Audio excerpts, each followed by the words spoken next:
Welcome to Chronicles of Old Singapore. In this podcast, I speak to people about their memories of Singapore before it became a global city. Do like the video and subscribe for future episodes. This will help out the channel a lot. Very happy to have with us today a friend whom I've known for, I think, 3, 4 years. I got to know him during the pandemic, right, when we were still wearing masks. But he was very kind to welcome me to his house, and we had a great chat, and we had several excellent chats since then. It's good to connect with him again. So welcome to the podcast, Dilip. Yeah, How are good you morning. today? Good morning, Kasing, and nice to see you again after a couple of years. Yeah. I think we kind of catch up every couple of years, right? Yes, yeah, And that's and right. there are That's new right. things to talk about. So today's podcast is really going to center around the ethnic group and also the culture and the business, the trade that Dilip belongs to, which is the Gujaratis of Singapore, who are also in places like Malaysia. In fact, all over the Indian Ocean world, they are renowned as traders. They are one of the minority groups among the Indian community. So a very small group actually in Singapore, but I think quite important to the history and the development of Singapore from the colonial days. So what we want to do today is to kind of get Dilip to talk about his memories of growing up in the heart of the town, actually, the Market Street, as well as his community, the culture and the business and the trade that Dilip was very much part of himself, his father as well. So Dilip, are you able to trace your ancestry, right, to your homeland? Yes, I'm a first generation Singaporean. My father came to Singapore in 1918.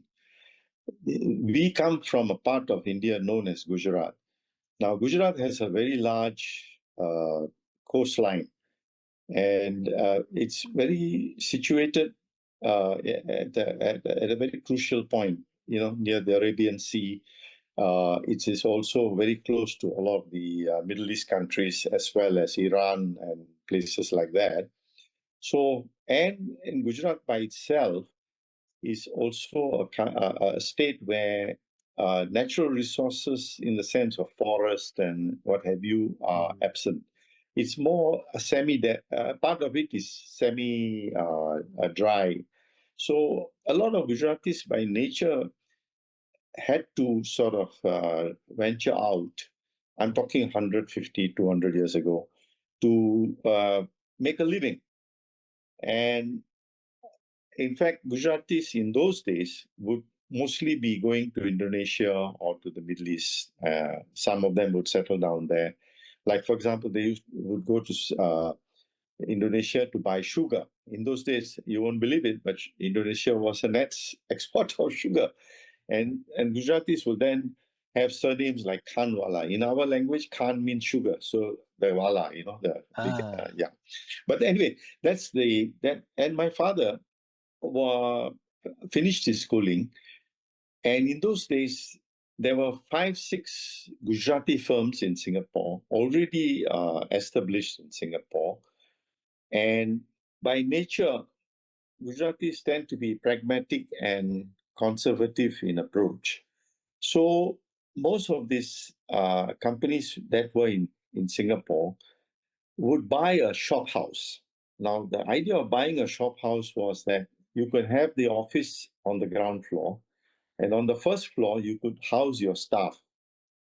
Now, you can call it cheap labor, you can call it whatever you want to, but these firms would then bring in young adults, young men adults from India, from Gujarat, and then they would do all the clerical work, forwarding work, etc.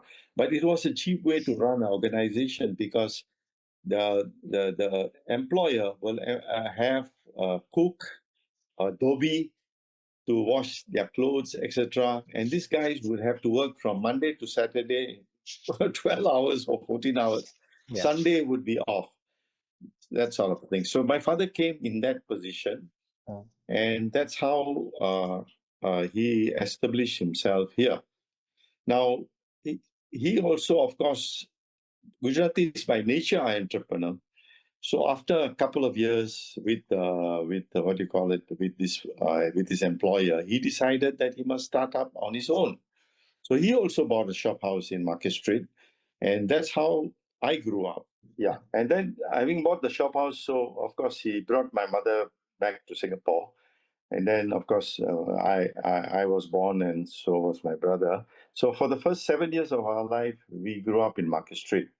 Now there were some advantages in that because most of the Gujaratis were centered around most of the initial immigration, Gujarati immigration, was centered around Market Street, Malacca Street, and a little bit on Cecil Street.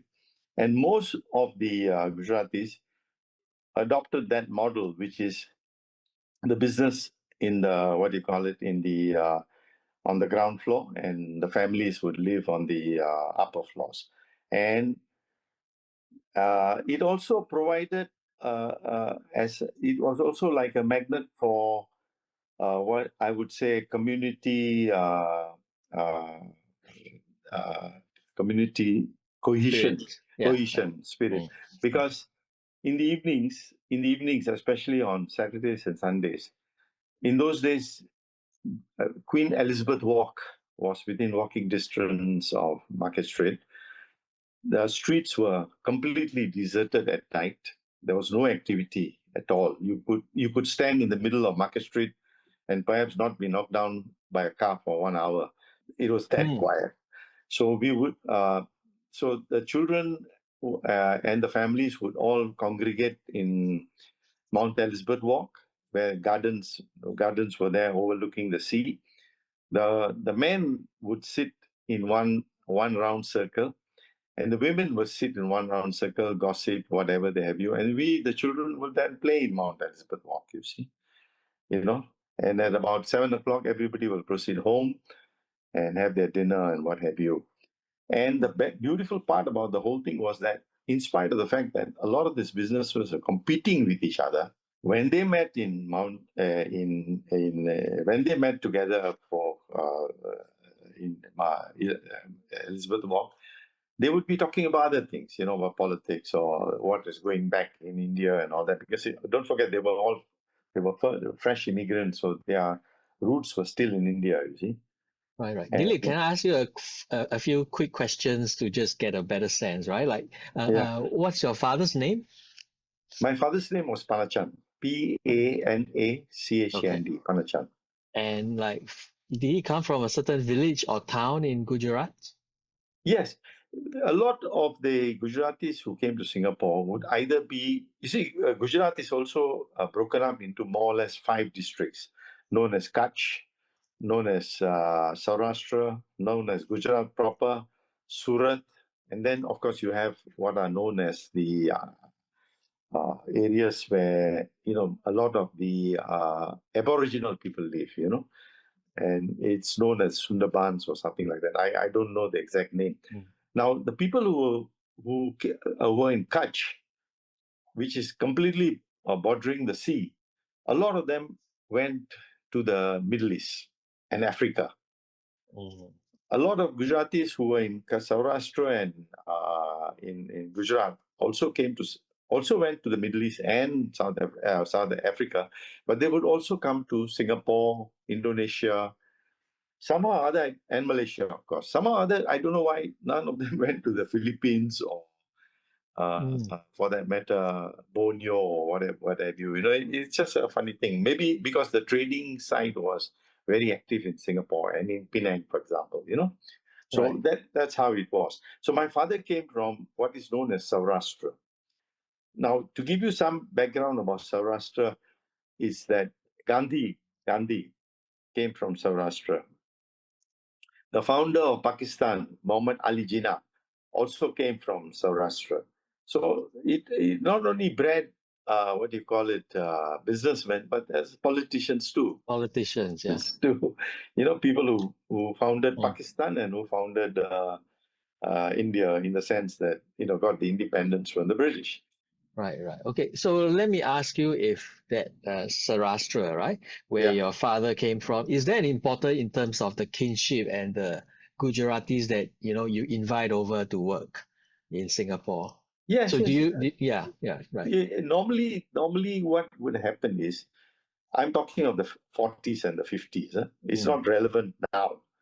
But in the 40s and 50s, of course, your tendency is to invite somebody who has a similar accent, So, yes. Saurashtra, like in England, it's such a small place, and yet the Scottish and the Welsh and the English have totally different accents. So in Gujarat also, for example, even though I'm a first generation Gujarati, I can tell whether you are from Gujarat, you are from Kutch, or you are from Surat, by your accent. You see.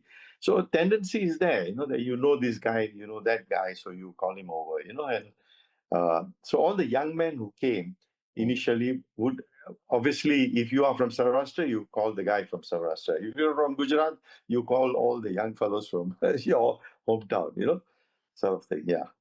Uh, can I ask you about how many people in your family and how was it like growing up along Market Street? Yeah.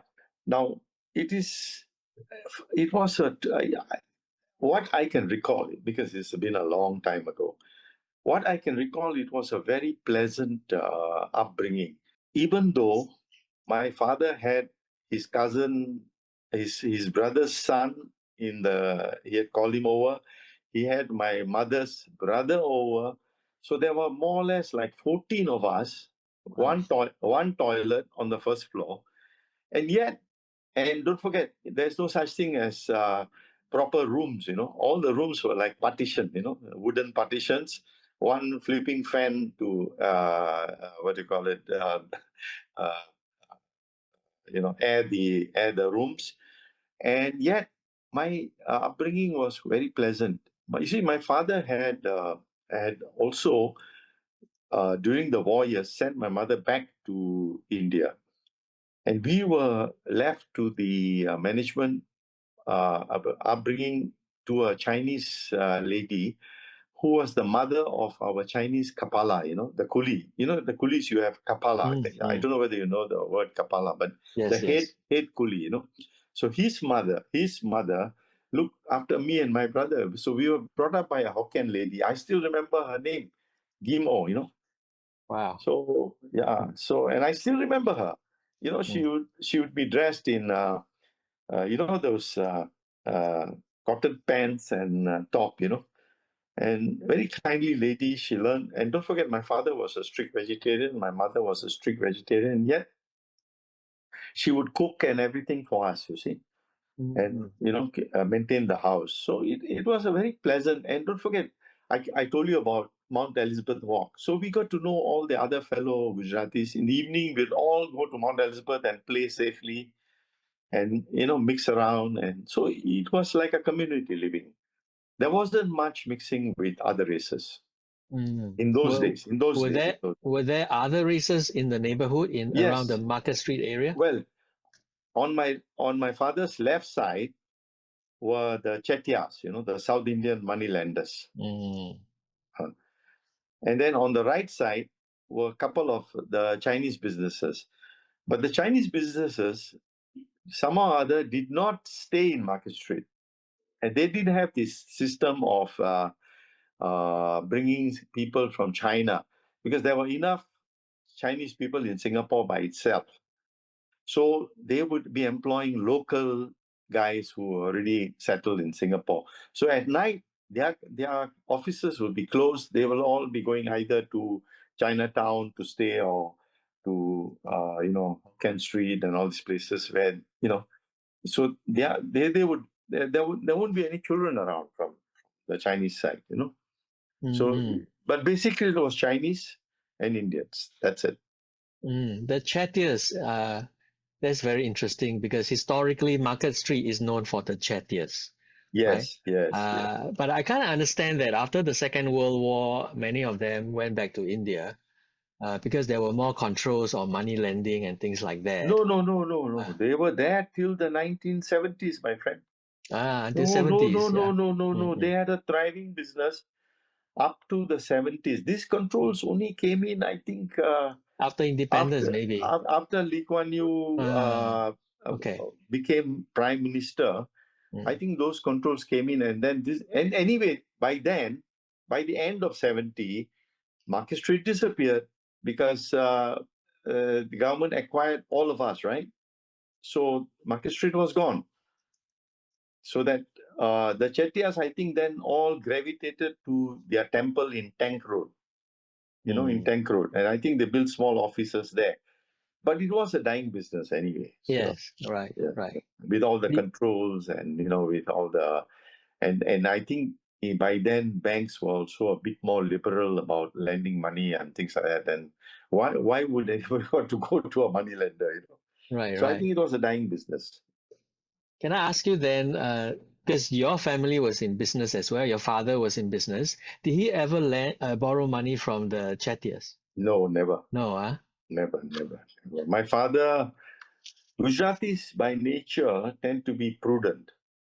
Mm, So I think we are very careful about taking loans, and I think the Gujarati reputation, if you went in, don't forget, a lot of the banks in those days was controlled by the British. It is Mercantile Bank, Hong Kong Bank, and we also had the Indian banks. mm, But I'm not talking about now. So I'm talking of the 40s, 50s. If you went to a bank and said, I'm a Gujarati, generally the bank manager was favorable to give you a loan because we also had an unwritten rule among ourselves that you do not default. You do not default. So there was this code of conduct, not a written code of conduct, but a code of conduct that prevailed in the community. For example, I mean, if I can digress, sure, sure. uh, in 1970, or was it? Yeah, in the 70s, a lot of Gujaratis were settled in East Africa. I don't know whether you know. So you Yeah, can so Idi Amin resume came from. along and threw all of them out. So a lot of them went to Canada, went to UK. I don't have the CD now, but you can hear the British Member of Parliament saying that the Gujarati community came to England Mm, penniless, and yet they never went on the dole. They worked hard, father, son, everybody worked hard and pulled their straps up, but they would not go on the dole because among us, if I were to see a fellow Gujarati going to the government department asking for money, it was like a shameful thing. You understand? right, So, right. Okay. so similarly here, people did not default. Generally speaking, honored the contract. The word of mouth was Mm, very important. That this code of conduct at least made sure uh, we were a well disciplined community. I may boast about one thing. mm, We have been here for 150 years. As far as I can recall, if you went to Changi jail, there's only been one instance of a Gujarati being jailed. Only one. mm. I cannot, I don't think there is any other instance of a Gujarati being jailed. So So I where think where where does this values come from? Is it something that is handed down tradition? must be Yeah. that you are Mm, talking to somebody who was born here. yeah. So I think the culture of business, the culture of you see, for example, when I was growing up, Mm, what was the table talk? The table talk was all business. mm, My father will be discussing with my mother. Oh, the bank today, I asked them to open a letter of credit for this or that, and you're already sensing, and about values. Like for example, my father would always tell me that if somebody buys something from you, don't squeeze. Make sure right. he makes a profit too, because you know no point holding on, and trying to squeeze profit. The other guy doesn't make money. How will he be in business and then do business with you? Yeah. So, these are values that were passed on. And don't fight, don't argue. If you have a problem, go and sit down with a fella and solve it, you know. So these were things which were passed on, you see. Very interesting. Yeah. Yeah. But so it is like it became a culture. It became a culture, you know. So, and I must tell you that for some reason or other, we are very organized. I am proud to tell you that, and we are self-sufficient. We don't ask money from the Singapore government or anything. As a community, perhaps if you check, we have one of the best organized clubs for ourselves. We have a school, we have a temple, not one, we have two temples, and everything is self-financed. We have never asked for any alms from anybody. And this is true all over the world. You go to London, you go to America, we always will have uh, we are maybe like the British. First thing we'll do is form an association, and the association's function is not just to run cultural events and religious events, but also to help out. If any Gujarati is starving, we will make sure that we stand by and make sure that his children's education is looked after, the medical needs are met, and things like that. And Could you say? I'm proud to say, that this is carrying on today. Could you say a bit more? What is the name of was this a Gujarati society? Yeah, Singapore Gujarati Society. If you Okay. go on the website, you will be able to download it. Singapore Gujarati Society. Or I can send you the link also if you like. Sure. Yeah. Sure. And the school and the temple, is the school still around? Yes. But Okay. now we have a little problem, my friend. A lot of Gujarati parents now don't seem to want their children to learn Gujarati. They want them to learn Hindi, because in India also, if you go to Gujarat, everybody is speaking in Hindi a lot. So our schools are having a problem. We don't have enough students, and also the other problem with our community is our population is going down. Nowadays a Gujarati girl has one child, she makes so much noise. Oh, very hard to bring up children. So the days when you have 5 children are all gone. Some of them don't even want to have children. Can you imagine? The Gujarati is one of the mother tongue in Singapore. Can you learn it in a school, like as a second language? Okay. That credit goes to Mr. Tony Tan. I see. Okay. Yeah, because up to then, up to the when did Tony Tan become education minister? I forgot. But 79. So up to no, a bit later. I think 80s. Yeah, 80s. I think. Up to then, only Tamil was allowed. Then Tony Tan came along and he said, "This doesn't make sense." So so now all the northern Indian languages are allowed: Punjabi, Hindi, Gujarati, Sindhi, everything. But I think most North Indians now tend to gravitate towards Hindi. Hindi, yeah. Okay. Because anyway, Hindi and what you call it, Gujarati and Punjabi are all very similar roots, so you can understand each other anyway. So if you speak Hindi, you can more or less understand Gujarati. Okay. I see. And similarly for Urdu, Urdu, which is spoken in Pakistan, also like I learned Gujarati, right? I've never formally learned Hindi or Urdu. But if I go to Karachi or Pakistan, I'm quite comfortable. I go to North India, okay, I understand everything. But of course, when I speak, sometimes Gujarati words will come in, and then to the amusement of my listeners, you see. They'll think it's funny, Yeah. Dilip, could you say a bit more about the temples? Are the temples still around? Yes. There's one temple at the corner of Serangoon Road, but now we have ceded, ceded the control to the other North Indian community, because Gujaratis by nature, again, are not a very aggressive. I'm sorry to use the word aggressive, but we are not very pushy. So although we built it, the other communities are larger in size, so we have given it over to them. So they control it now. So this was a Hindu temple A or Hindu temple. Then okay, we okay. also have a Jain temple. Jain is very specific to Gujaratis and Marwadis. So we also have a Jain temple. That one, the control is in our hands, and that one is situated in Kampong Ubi there. Am I right also that in terms of religion, the Gujarati is actually quite diverse. There are different religions that they believe depending No, on, you know, no, no? no, They are no. all Hindus? Either Hindu or Jain. Ah, okay, okay. Got Either it. Hindu or Jain. Yeah. But the Jainism, like for example, I'm a Hindu. My wife is Jain. Very similar, except Jains are far more austere in their beliefs. I find it very interesting when you said earlier on that one of the first things that the Gujarati would do is to buy a shop house. Yeah, Yes. because Yes. buying something was not something in the mindset, at the time.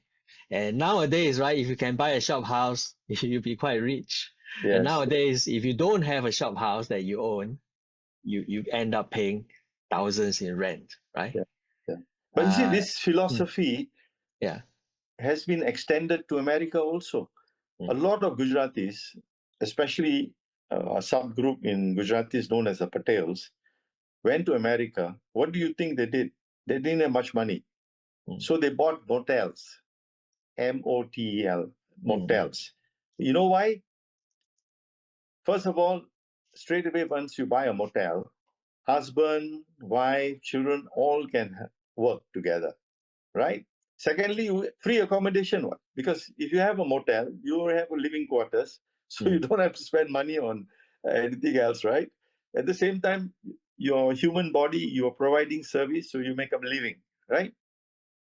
So today, motels in America are synonymous with the surname Patel.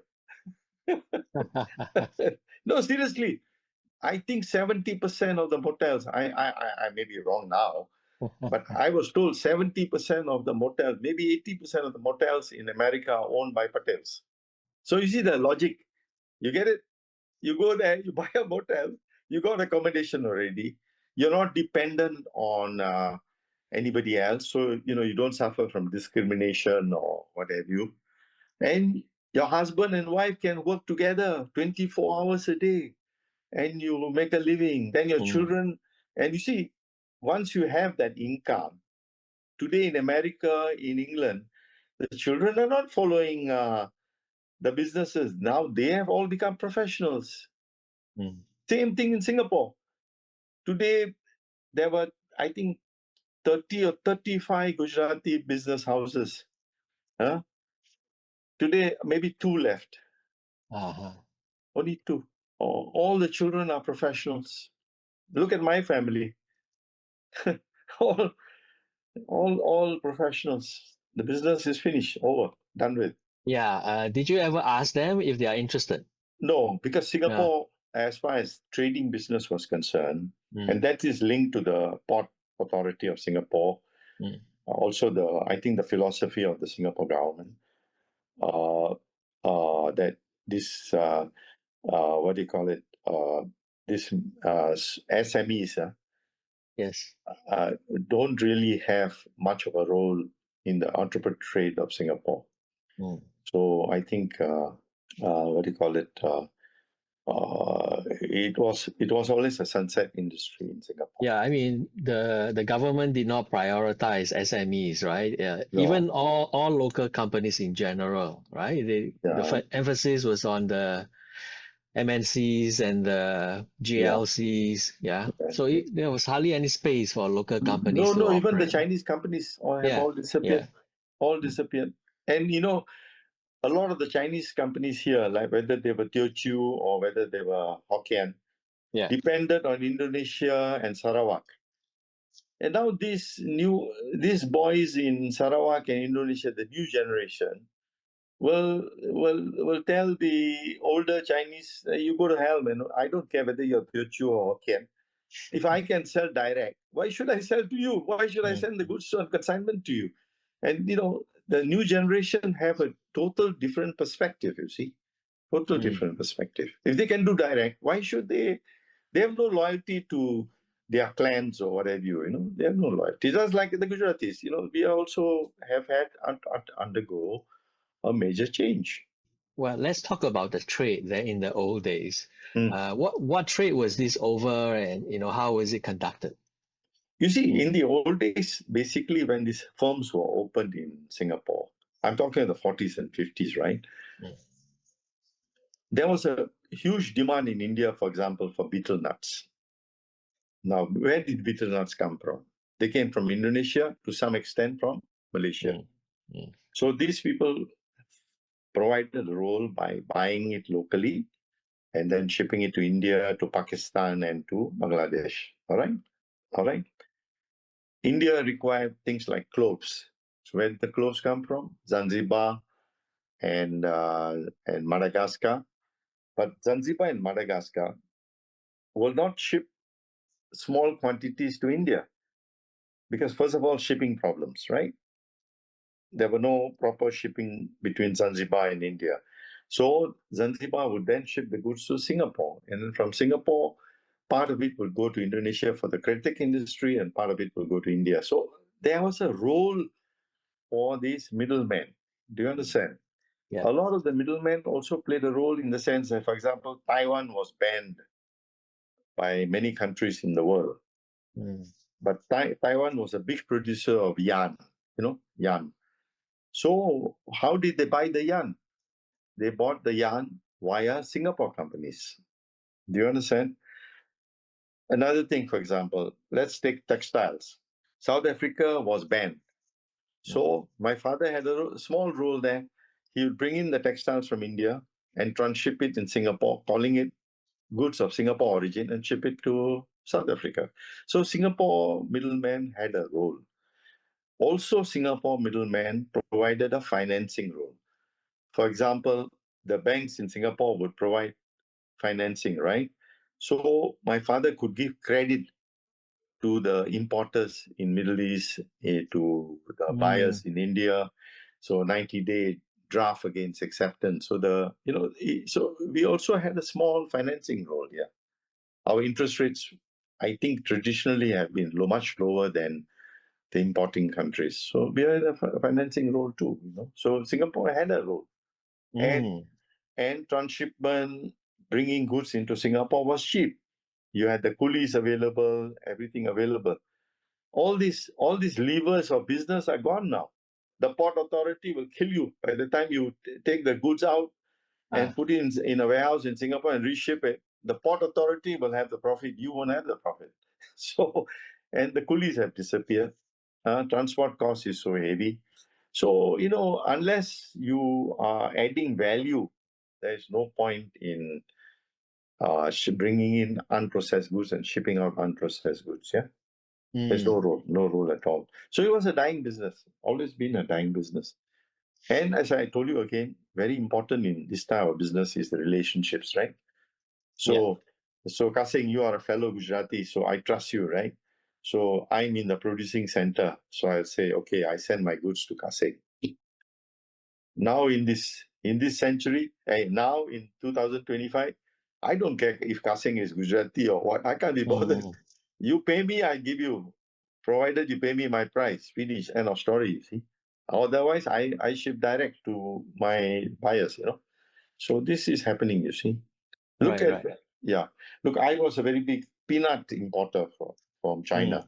Now the Chinese ship direct. I'm talking of mainland China. So where is the role for us? No role. No role. My father had a big role in cinnamon and star anise. He used to buy from China. My father was one of the first to go to China in 1964. You mm, know, the Singapore government gave him special permission to go to China. So we were main importers of cinnamon and star anise. And guess who we sold it to? Pepsi Cola and Coca Cola. And then, of course, Nixon went along and met Mr. Mao, and then that was the end of the business for us. You see. So, Singapore's role slowly, and I don't think Singapore government minded that. I don't right. think Singapore minded that because Singapore's political leaders already had a big vision. They already knew this will happen, so they also started to make changes. Look at the efficiency of our ports and everything. The big investment was made even before the business was there, right? And it's paying off now, ne? Paying off now. Yeah. Yeah. So we were, to be honest with you, a lot of us the traders, even though we were trained overseas, etc., we were like frogs in a well. We couldn't see beyond the well, the walls of the Right. well. Yeah, Right. honestly. Some of us did, but not enough. Not enough. But I think it's fascinating though to just go back to history and see how this system of trade Mm. uh, operated. Did your father teach you, the mechanics of it? Oh, yeah, yeah. Yeah, yeah. You see, in Gujarati, we have a word which is a fantastic word. It's known as Perthar. Perthar. Perthar.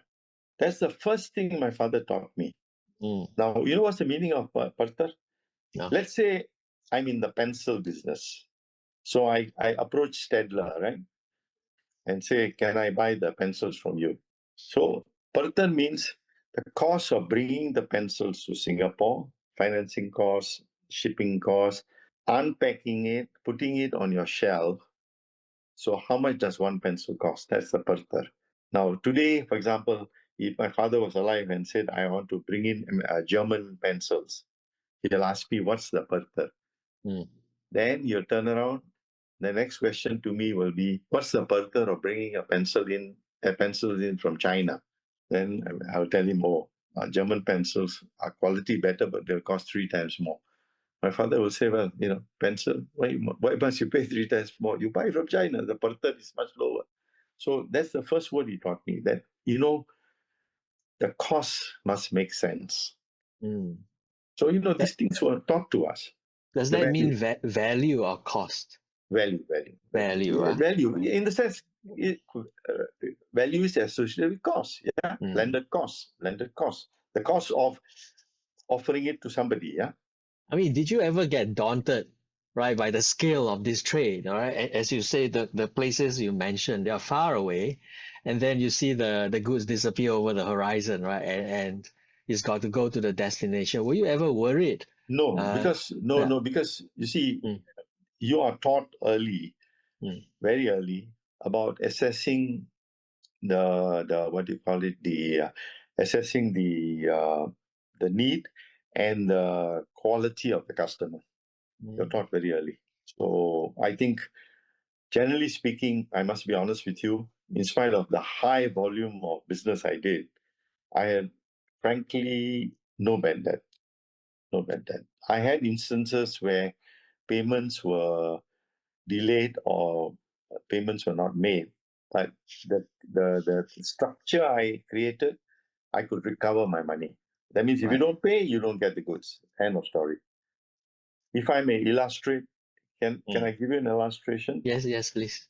Yeah, I bought a huge quantity of copra. You know what's copra, right? Yeah, Dried yeah. coconut. Yeah, Mm, I bought a shipload to ship to India.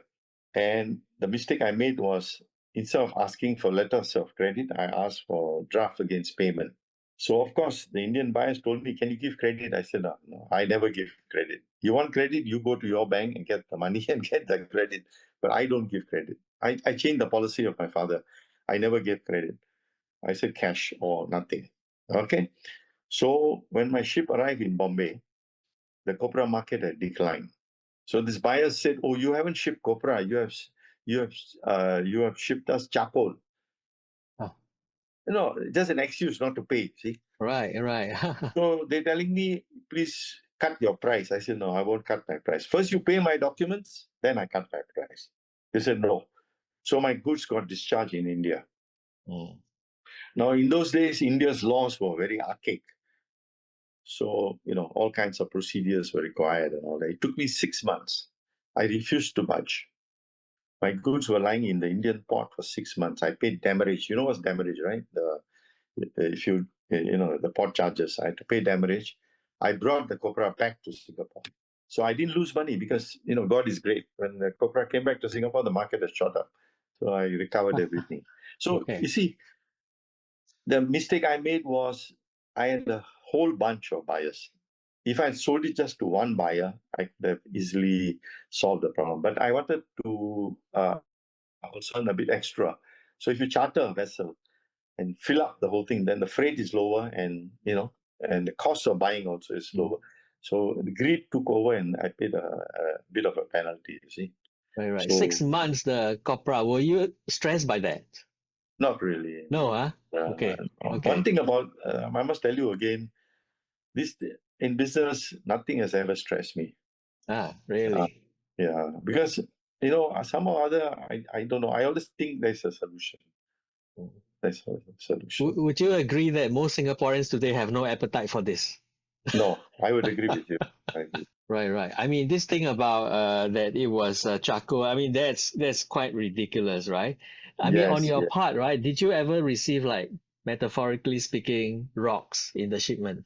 No, no, No, no. huh? Okay. No, you see, because charcoal when it's smoke dried looks like Right. charcoal.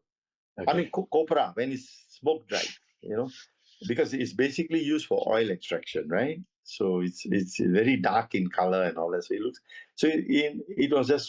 But let me give you an example about the Gujarati community in this respect. When I shipped this copra to Bombay, right, my buyers were they were not Gujaratis. There were all kinds of communities, right? So I had this problem. I had a similar problem in Pakistan. I shipped a shipload of copra, which I had bought from Intraco Singapore. You heard of Intraco, right? Yes, The the government company. Singapore. Yeah. Yeah, so Papua New Guinea, Intraco had an agency with Papua New Guinea. So this was not sun-dried, this was sun-dried copra. And I shipped it to Karachi. Unfortunately, due to some mistake or on the part of the shipper, partial copra was smoke dried. So my Pakistani buyers held back payment. Okay.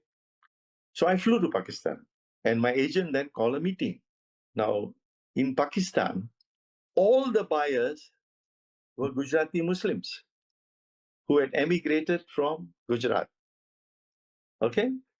So when I went into the meeting, Mr. Doshi pretended to know Urdu well and started speaking in Urdu, but of course interspersed with Gujarati words.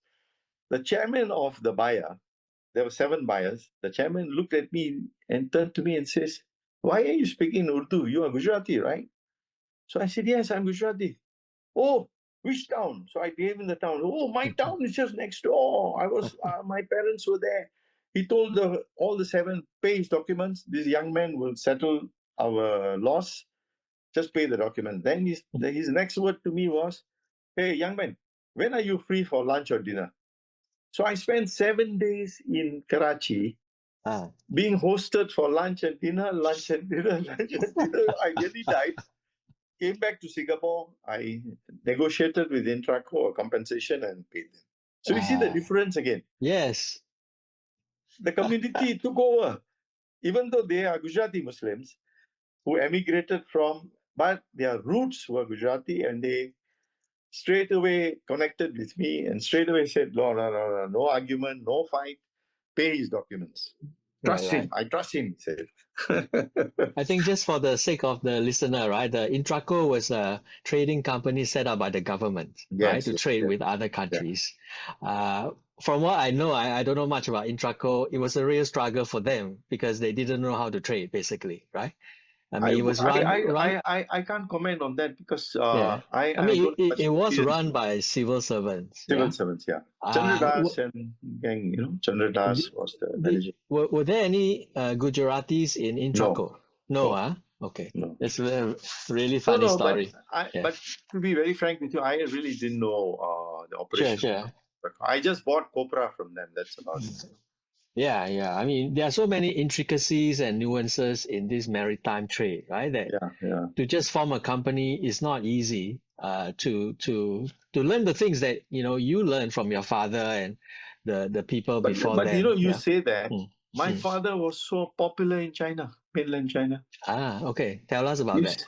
No, my father used to go to China. They strict vegetarian, and yet in Concho, the Chinese officials will make sure he got his chapati. Okay, the vegetables were cooked the Chinese way, but my father was quite open. Yeah. He would eat. They would take him for the table tennis tournaments. In China in those days, table tennis was very important. My mother was also treated the same way. And for business, my father was given so many opportunities. So many. And this No, was I think before China so. opened up, right? Yeah, before China. Mm. Yeah, in those days, what? It was Yes, communist yeah. China. Yeah, And you can't just go, all right? no, you cannot. Mm-hmm. Singapore also had to give you permission. Otherwise, Mm, they were not allowed. But what I'm trying to tell you is, at the end of the day, in business, what is important is your chemistry. You know, in trading business, your chemistry. Do you get along? I think nobody's asking you to solve the. If you went to a trader and said, "I studied in Harvard or MIT, I can solve the Pythagoras theorem backwards," and they're not interested. They're not interested in that. They want to know how what do you call it? What sort of a person you are, and then they want to trade with you. And again, I think the basic important point is, please give your buyer a chance to make some money. And so yeah. don't take shortcuts in the quality, don't take shortcuts in the weight, don't don't deliberately delay shipments, etc. Mm, Give yeah. him, if he says March shipment, ship it in March. That's all thing. Honest business, lah, right? No, honesty, and also have to look after your customer, Your and the other thing, but things have changed. Of course, now the customer is also not very loyal. Yeah. Yeah. So, of course, now maybe the formula is different. Formula is different.